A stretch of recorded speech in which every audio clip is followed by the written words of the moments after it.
Hey, it's Barry. And Dave. And Jerry. And Dan. Here with another episode of Hooked on Headwaters down here at the beautiful pavilion, sitting here on C-54 Canal for a little change of scenery here.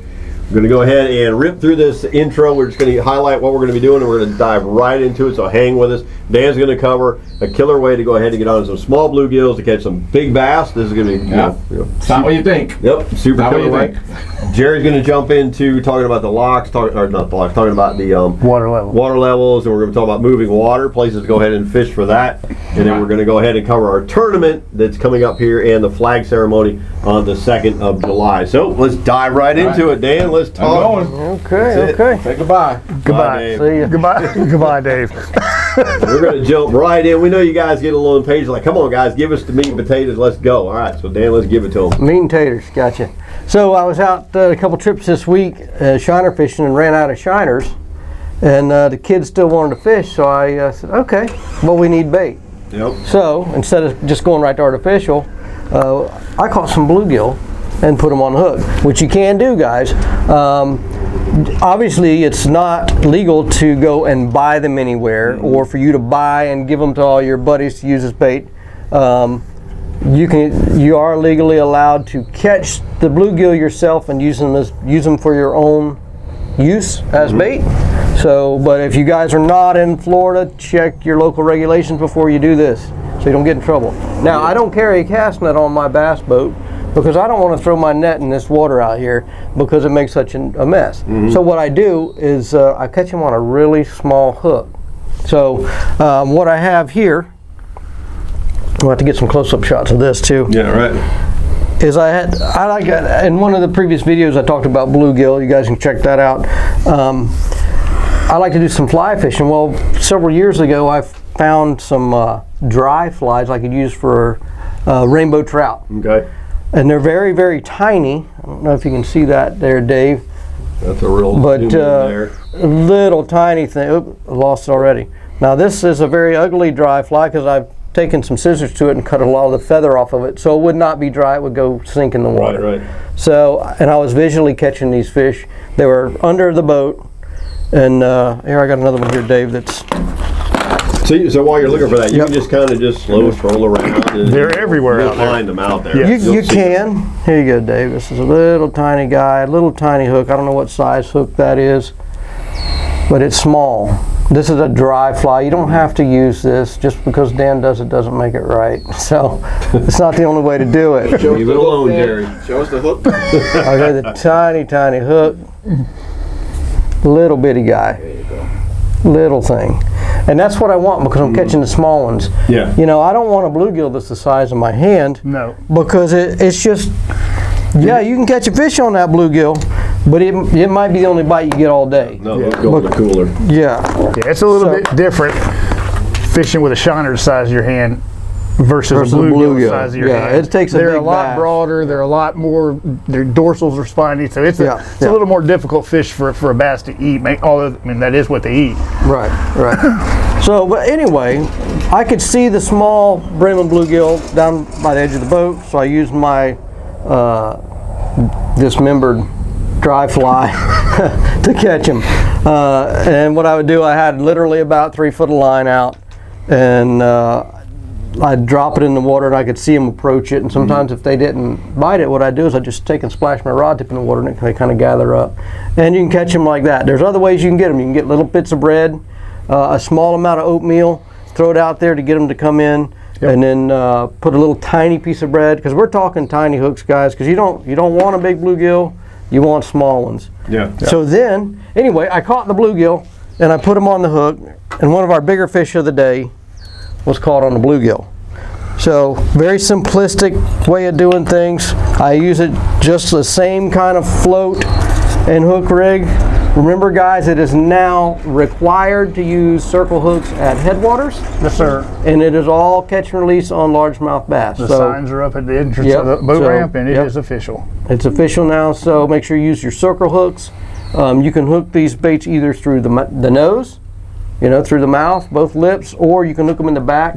It's up to you. I know if I'm going to be moving around in the boat, like slow trolling a live bait, which I do that sometimes, I'll drag some live baits behind the boat while we're artificial fishing out of the front. Catch a lot of fish doing that. I'd hook them on the nose. If I'm going to just fish them straight under a cork, then I would. That's a great idea, though. It's a great tactic. I mean, Headwater is just absolutely full of. I mean, how many small times do we bluegill. run out of bait? And it doesn't happen every time, but usually it does. At the end of the day, if you have a really big day and you catch a lot of fish, you know, it's a good way to continue on fishing with some live bait during the day.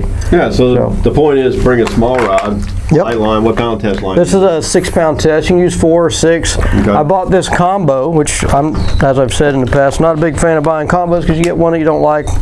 I'm all discombobulated now.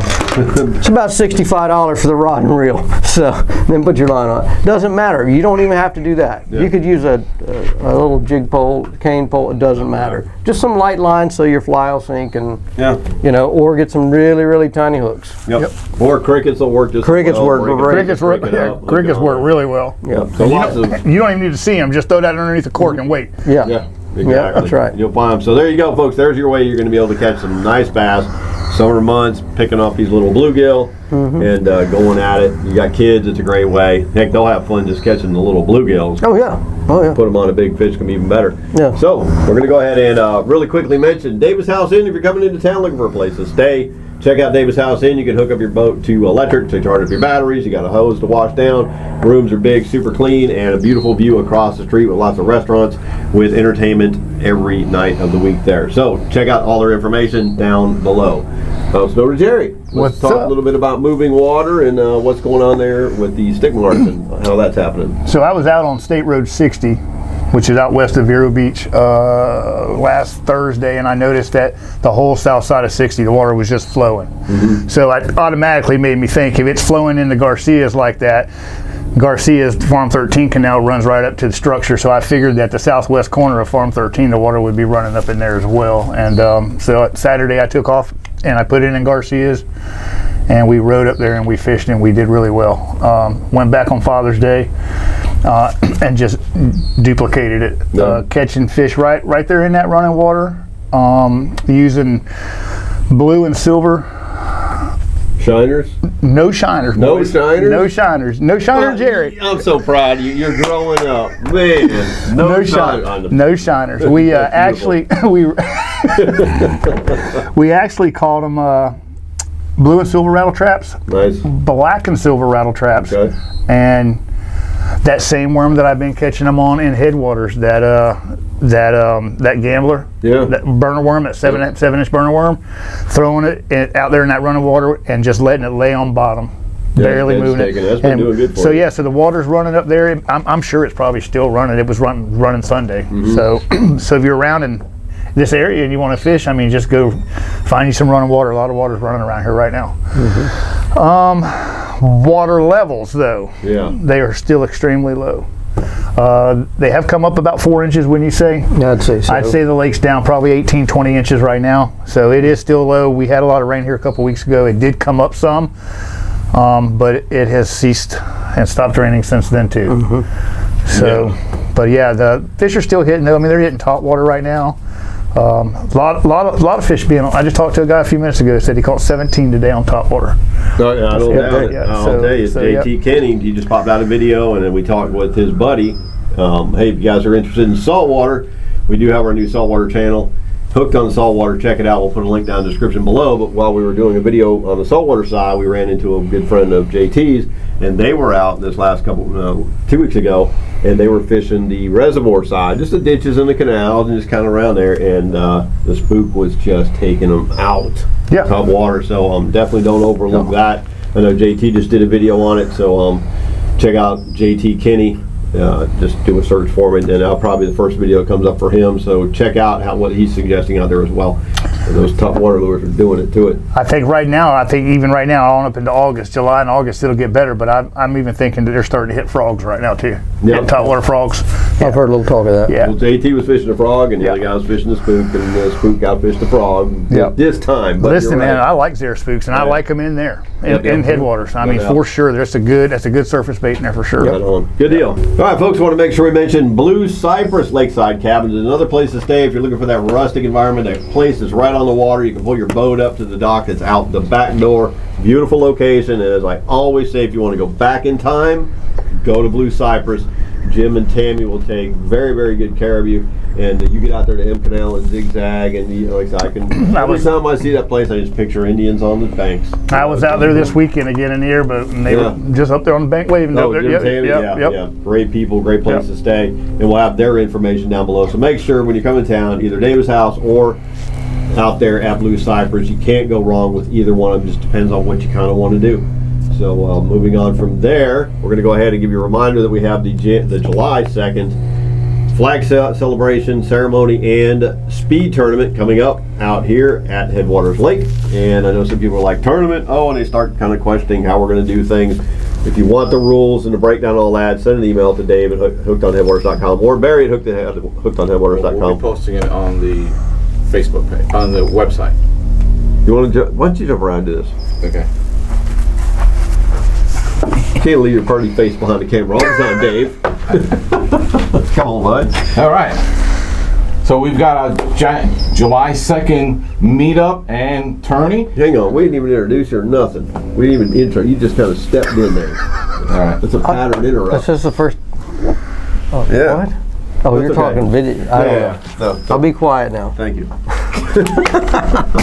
All right, guys, we're going to turn it over to Dave to give you a big announcement we got coming up for July 2nd. Take it away, Dave. All right. So as most people know, July 2nd is the date of our meetup at the flagpole and our tourney. It's a one fish tourney. It's going to be a lot of fun. Yep. So again, there is a video. We just put our video out with more detail, but real quickly, 10 a.m. Saturday, July 2nd, we'll meet up at the flagpole. The flagpole is at the east-west at the intersection of the East-West Canal and the 45. We're going to have a little July 4th Independence Day ceremony, a little talk, and boom.